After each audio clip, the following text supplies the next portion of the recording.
Assalamualaikum warahmatullahi wabarakatuh. Bertemu lagi dengan Ibu Hikmah di pelajaran Pendidikan Islam dan Budi Pekerti. Anak-anak Ibu yang Ibu sayangi, bagaimana kabar kalian semua? Ibu doakan semoga Allah selalu memberikan kesehatan dan keselamatan untuk kalian. Amin, Allahumma amin. Anak-anak bagaimana? Apakah kalian sudah melaksanakan sholat subuh? Dan apakah kalian sudah melaksanakan sholat duha? Ingat ya, sholat 5 waktu itu tidak boleh ditinggalkan. Dan jangan lupa ditambah sholat duhanya agar Allah menyayangi kalian semua. Baiklah, sebelum kita belajar, mari kita berdoa bersama ya. Nah, Ibu punya tepuk baca doa. Mau tahu nggak? Baiklah, Ibu kenalkan ya. 1, 2, 3. Tepuk baca doa. Sekarang saya mau belajar. Saya harus baca doa. Baca doa. Baca doa dimulai. A'udzu billahi minasyaitonir rajim. Bismillahirrahmanirrahim. Raditu billahi robba wa bil islami dina wa bi Muhammadin nabiyya wa rasula. Rabbi zidni ilma warzuqni fahma. Amin ya rabbal alamin. Aku ridho Allah Tuhanku, aku ridho Islam agamaku, dan aku ridho Muhammad Nabi dan Rasulku. Ya Allah, berikanlah ilmu kepadaku dan berikanlah pemahaman. Ya Allah, kabulkanlah doaku. Amin. Baiklah, kita mulai pelajaran hari ini ya. Ayo, sudah siap belum buku dan alat tulisnya? Anak-anak Ibu yang Ibu sayangi, hari ini kita akan belajar tentang tata cara berwudu. Tujuan dari pembelajaran ini agar kalian bisa mengetahui bagaimana cara berwudu yang benar. Kalian harus mengetahui apa saja syarat wudu, apa saja sunnah wudu, apa saja rukun wudu, dan apa saja hal-hal yang membatalkan wudu. Ya. Anak-anak Ibu apakah sudah mengetahui apa itu wudu? Wudu artinya membersihkan diri kita dari hadas kecil. Hadas kecil itu contohnya seperti buang air besar, buang air kecil, buang angin dari dubur. Itu adalah hal-hal yang membatalkan wudhu atau menjadi hadas kecil bagi diri kita. Untuk membersihkannya kita harus berwudhu. Baiklah, kita mulai pembelajarannya. Yang pertama adalah syarat wudhu. Syarat wudhu itu artinya apa ya? Syarat artinya hal yang harus dipenuhi agar wudhu kita menjadi sah. Namun syarat bukanlah bagian dari ibadah. Syarat adalah di luar dari ibadah yang harus dipenuhi terlebih dahulu agar ibadah kita diterima oleh Allah Subhanahu wa Ta'ala.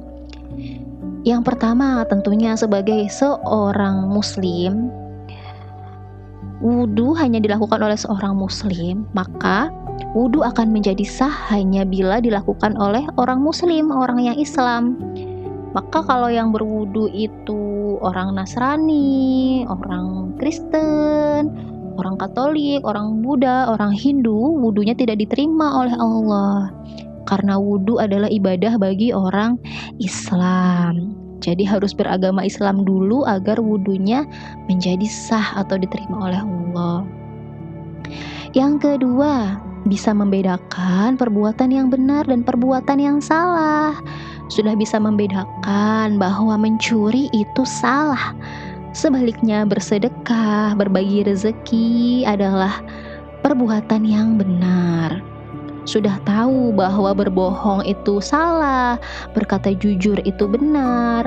melaksanakan sholat itu perbuatan yang benar dan meninggalkan sholat adalah perbuatan yang salah, artinya sudah menjadi muslim yang syarat wudhunya diterima oleh Allah, terpenuhi syaratnya karena sudah bisa membedakan mana perbuatan yang tidak diridhoi oleh Allah dan mana perbuatan yang diridhoi oleh Allah.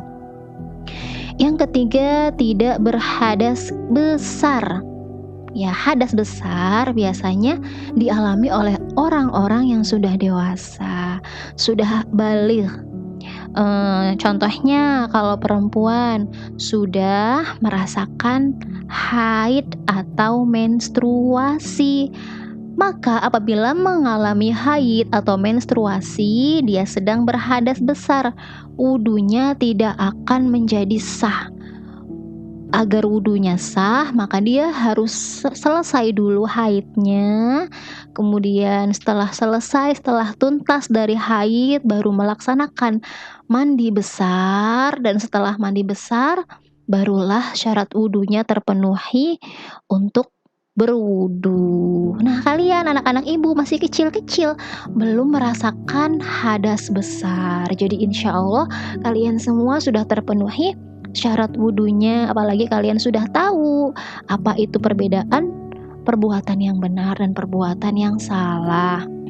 Kemudian yang keempat, harus menggunakan air suci dan mensucikan. Ketika berwudu harus menggunakan air yang bersih, air yang mengalir, air yang suci. Tidak boleh menggunakan air got, airnya kotor. Genangan air yang kotor itu tidak boleh. Seperti yang lainnya, misalkan air yang tidak kotor tapi tidak mensucikan, contohnya air teh, air susu, itu kan airnya bersih, tapi tidak boleh ya digunakan untuk berwudu karena airnya tidak mensucikan. Jadi hanya boleh menggunakan air bersih yang biasa kita gunakan untuk mandi, air yang bersih, air yang suci, air yang mengalir digunakan untuk berwudu.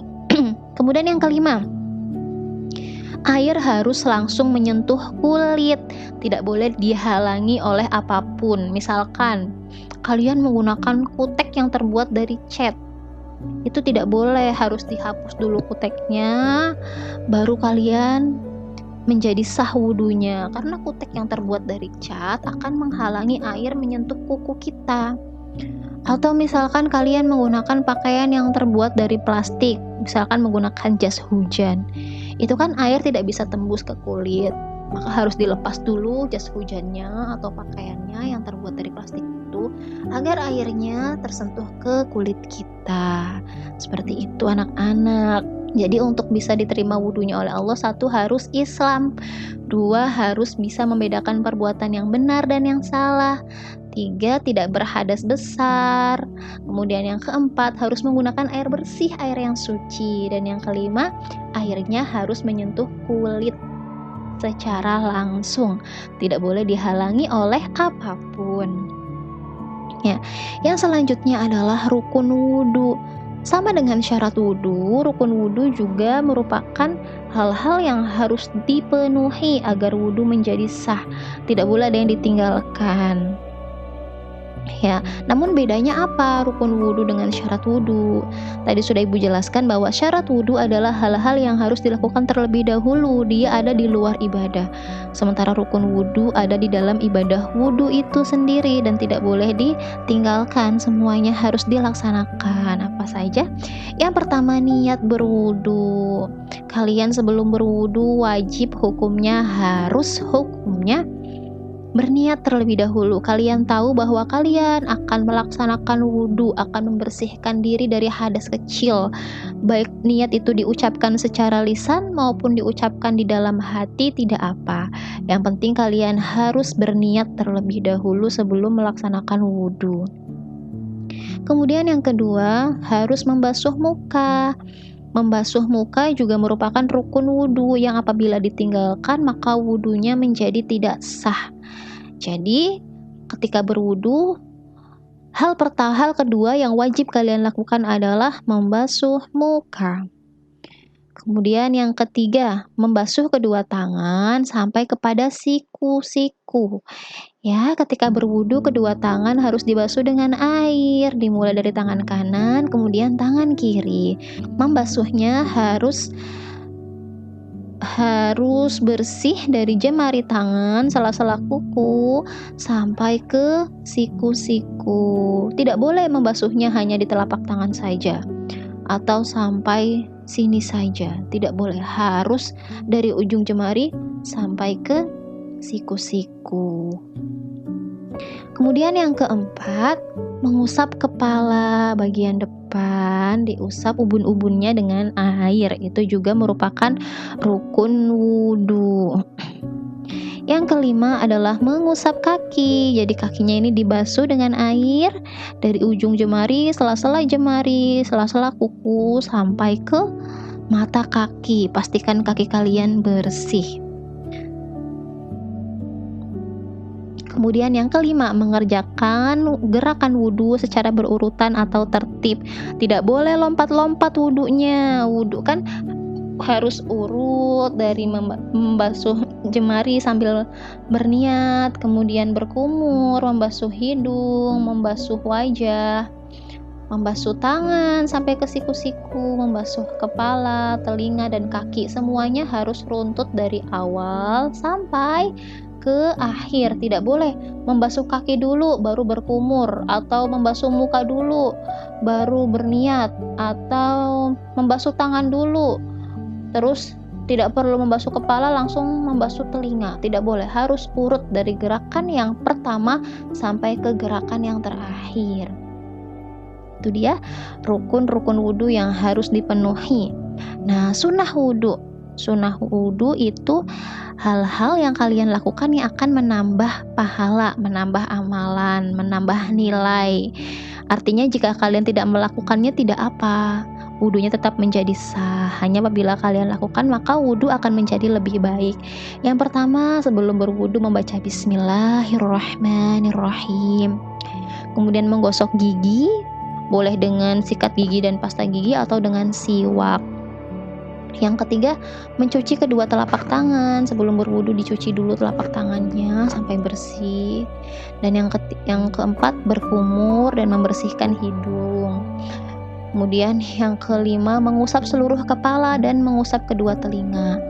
Yang menjadi rukun wudu itu kan mengusap kepala depan sini, ubun-ubun. Nah, yang menjadi sunnah wudu, kepalanya diusap semua dari depan sampai belakang, kemudian tersambung ke kedua telinga. Itu sunnah. Apabila kalian tidak melakukannya tidak apa, namun jika kalian melakukannya maka akan menjadi nilai pahala lagi, atau wudu kalian akan menjadi lebih baik lagi. Kemudian yang keenam, mendahulukan anggota wudhu yang kanan daripada yang kiri. Membasuh tangan, dahulukan tangan kanan baru tangan kiri. Membasuh kaki pun seperti itu, dahulukan kaki kanan baru lalu kemudian kaki kiri. Yang ketujuh, membaca doa setelah wudhu. Itu pun menjadi sunnah wudhu atau hal-hal yang menambah pahala apabila kita melaksanakannya. Ini dia, Ibu ada doa setelah wudhu. Doa setelah wudhu berbunyi seperti ini. Bismillahirrahmanirrahim. Asyhadu an la ilaha illallah wahdahu la syarikalah wa asyhadu anna Muhammadan abduhu wa rasuluh. Allahumma ij'alni minat tawabin waj'alni minal mutatahhirin waj'alni min ibadikas sholihin. Artinya, saya bersaksi tiada Tuhan melainkan Allah yang Esa, tiada sekutu baginya, dan saya bersaksi bahwa Nabi Muhammad adalah hamba dan utusannya. Ya Allah, jadikanlah saya orang yang ahli bertaubat, dan jadikanlah saya orang yang suci, dan jadikanlah saya dari golongan hamba-hambamu yang soleh. Amin, Allahumma amin. Selanjutnya kita belajar tentang apa saja hal-hal yang membatalkan wudhu. Artinya perbuatan-perbuatan ini apabila dilakukan maka wudhu kita menjadi batal dan harus mengulang wudhu kembali. Yang pertama, buang angin dari dubur. Itu membatalkan wudhu ya anak-anak. Atau apa itu ibu buang angin dari dubur? Mohon maaf, buang angin dari dubur artinya adalah kentut. Nanti kalian ketika mengeluarkan angin dari dubur kalian atau kentut, maka wudhunya menjadi batal. Jadi kalian harus mengulang wudhu lagi. Kemudian yang kedua, buang air kecil atau pipis. Kalau kalian buang air kecil, maka harus wudhu lagi karena wudhunya menjadi batal. Kemudian yang ketiga, buang air besar, BAB. BAB juga membatalkan wudhu. Jadi kalau sudah wudhu kemudian kalian harus buang hajat atau BAB, maka setelah BAB, setelah dibersihkan, kalian wajib berwudu kembali. Kemudian menyentuh kubul atau dubur dengan telapak tangan, itu juga membatalkan wudu. Kemudian tidur, jika misalkan kalian ini mau melaksanakan sholat subuh, kemudian berwudu. Setelah berwudu, terus ketiduran karena ngantuk sekali. Nah, ketika kalian terbangun, ternyata belum melaksanakan sholat subuh, maka kalian wajib berwudu kembali. Dan yang keempat, hilang akal seperti mabuk atau gila, itu juga membatalkan wudhu. Namun ibu sepertinya yang biasanya kalian alami adalah buang angin, buang air kecil, buang air besar, tidur. Ini biasanya kalian alami. Maka apabila kalian melakukan hal-hal tersebut setelah wudhu, kalian wajib berwudhu kembali sebelum melaksanakan sholat. Ya, itu dia anak-anak pembelajaran kita pada hari ini. Kita sudah belajar tentang syarat wudhu atau hal-hal yang harus dipenuhi sebelum melaksanakan wudhu. Apabila kalian tidak memenuhi hal-hal tersebut, maka wudhunya menjadi tidak sah. Kemudian rukun wudhu artinya adalah bagian-bagian dari ibadah yang tidak boleh kalian tinggalkan. Apabila kalian tinggalkan, maka ibadahnya menjadi tidak sah. Dalam berwudhu berarti bagian-bagian dalam berwudhu yang tidak boleh ditinggalkan. Apabila ditinggalkan, maka wudhunya menjadi tidak sah. Seperti membaca niat atau berniat, kemudian membasuh wajah, kemudian membasuh kedua tangan sampai ke siku, membasuh kepala, dan membasuh kaki. Itu hal-hal atau bagian-bagian dari wudhu yang harus dipenuhi. Sunnah wudhu, hal-hal yang apabila dilakukan maka wudhunya akan bertambah nilai pahalanya. Kemudian hal-hal yang membatalkan wudhu, kita sudah mempelajari itu semua. Ibu tidak berikan tugas anak-anak untuk kalian. Untuk praktik wudhu sendiri sudah kita pelajari sebelum kita melaksanakan penilaian tengah semester ya. Materi kita untuk semester 1 sudah selesai, alhamdulillah.